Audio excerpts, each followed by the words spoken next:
Queridos hermanos, queridos amigos, muy buenos días. Hoy meditamos en Lucas capítulo 22, versículos del 7 al 23, donde está escrito que llegó el día de los panes y levadura, en el cual era necesario sacrificar el cordero de la Pascua. Y Jesús envió a Pedro y a Juan diciendo: Id, preparadnos la Pascua para que la comamos. Y ellos dijeron: ¿Dónde quieres que la preparemos? Él les dijo: He aquí, al entrar en la ciudad os saldrá al encuentro un hombre que lleva un cántaro de agua. Seguidle hasta la casa donde entrare, y decid al padre de familia de esa casa: el maestro te dice, ¿dónde está el aposento donde he de comer la Pascua con mis discípulos? Entonces él os mostrará un gran aposento alto ya dispuesto, preparado allí.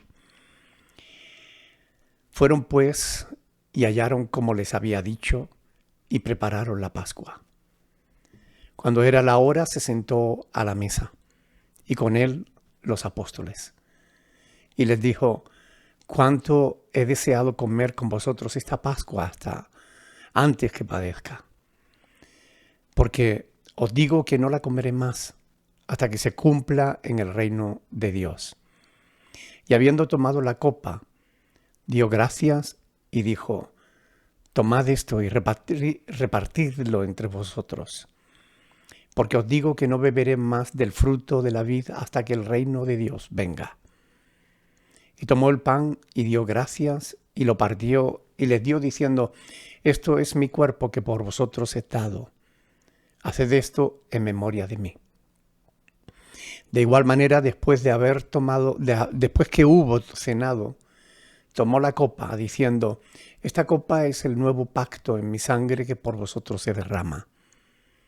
Mas he aquí, la mano del que me entrega está conmigo en la mesa. A la verdad, el Hijo del Hombre va según está determinado, pero ay de aquel hombre por quien es entregado. Entonces ellos comenzaron a discutir entre sí quién de ellos sería el que había de hacer esto. Hasta aquí la palabra del Señor. Como ya expliqué, la Pascua conmemoraba la salida de Israel de Egipto, cuando la sangre de un cordero puesta en los dinteles de la puerta de las puertas salvó de la muerte a los primogénitos de los hebreos. En una Jerusalén abarrotada de gente, por causa de la fiesta de la Pascua, Jesús sabía de antemano que Pedro y Juan se encontrarían a un hombre con un cántaro de agua. Generalmente eran las mujeres las que iban a por el agua. En este caso se trataría de un siervo, de un esclavo. Sorprende también que el dueño de la casa ya tuviese el aposento listo, dispuesto.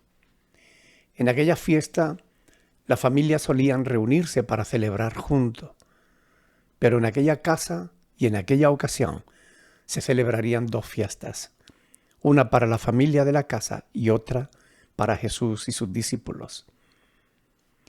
La muerte del Cordero simbolizaría la muerte de Cristo que libraría a todos los pecadores de la condenación eterna.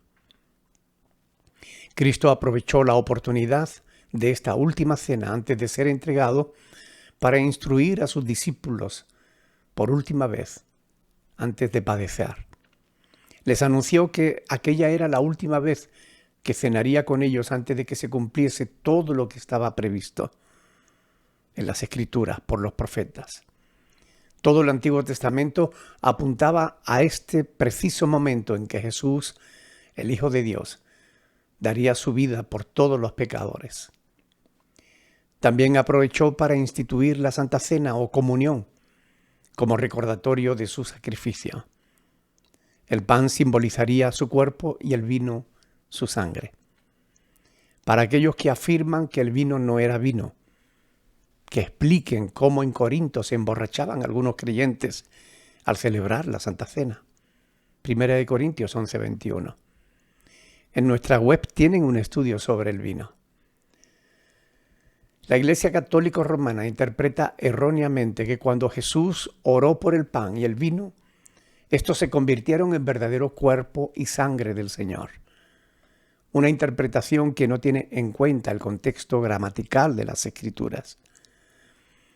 En la Biblia hallamos muchos estilos literarios y también figuras retóricas. En ella encontramos parábolas, metáforas, hipérboles, símbolos, tipos, etcétera, etcétera, etcétera.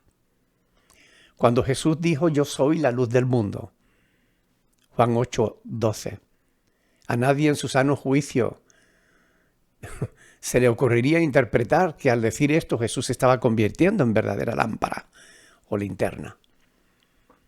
Se trata de una metáfora que enseña que seguir a Cristo te hace ver cosas que de no seguirlo jamás verías. Del mismo modo, cuando Jesús dijo, yo soy el camino, Juan capítulo 14, versículo 6, nadie creería que al decir esto se convertía en un verdadero sendero o en una carretera. Lo que estaba enseñando es que si alguien quiere llegar a la presencia del Padre Celestial, solo por medio de Cristo lo lograría. Así que cuando Jesús al tomar el pan y el vino dijo, esto es mi cuerpo y esto es mi sangre, no debemos interpretar que de verdad el pan y el vino se convierten en carne humana. Pero así es la teología católico-romana. Es necesario que sigamos adelante estudiando las Escrituras para no caer en el infantilismo teológico en que caen los católicos romanos. La enseñanza de la Santa Cena es que cuando participamos de ella, debíamos hacerlo en memoria de Él y de su sacrificio en nuestro favor. El Evangelio de Juan, en el capítulo 1, verso 29, Juan el Bautista señaló a Jesús como el Cordero de Dios que quita el pecado del mundo. Me impresiona que, sabiendo Jesús que Judas lo traicionaría, fuera capaz de soportar su presencia a la mesa de la Pascua. Es evidente que los demás apóstoles ni se imaginaban que Judas traicionaría al Señor Jesús. Por eso comenzaron a discutir entre sí quién de ellos sería el que había de hacer eso. Queridos hermanos y amigos, Judas no decidió traicionar al Señor de improviso, sino que se trató de un proceso de deterioro de su fe. Poco a poco fue enfriándose hasta acabar desligándose del Maestro, separándose del Señor. Y esto debiera ayudarnos a meditar en esto, a ser prudentes, meditar sobre el tema en cuestión, porque actualmente muchas personas se están apartando de Cristo y ni siquiera se dan cuenta. Consienten el pecado en su vida y no se arrepienten. Justifican el mal. Poco a poco se van alejando cada vez más hasta que cuando quieren venirse a darse cuenta, están tan lejos de Cristo que son capaces de traicionar al Maestro que lo rescató. Examínate y pregúntate, ¿mantengo viva la llama de mi fe? ¿Me vigilo a mí mismo y mi relación personal con el Señor? ¿Cómo catalogo mi salud espiritual? ¿Corro el riesgo de alejarme de Cristo?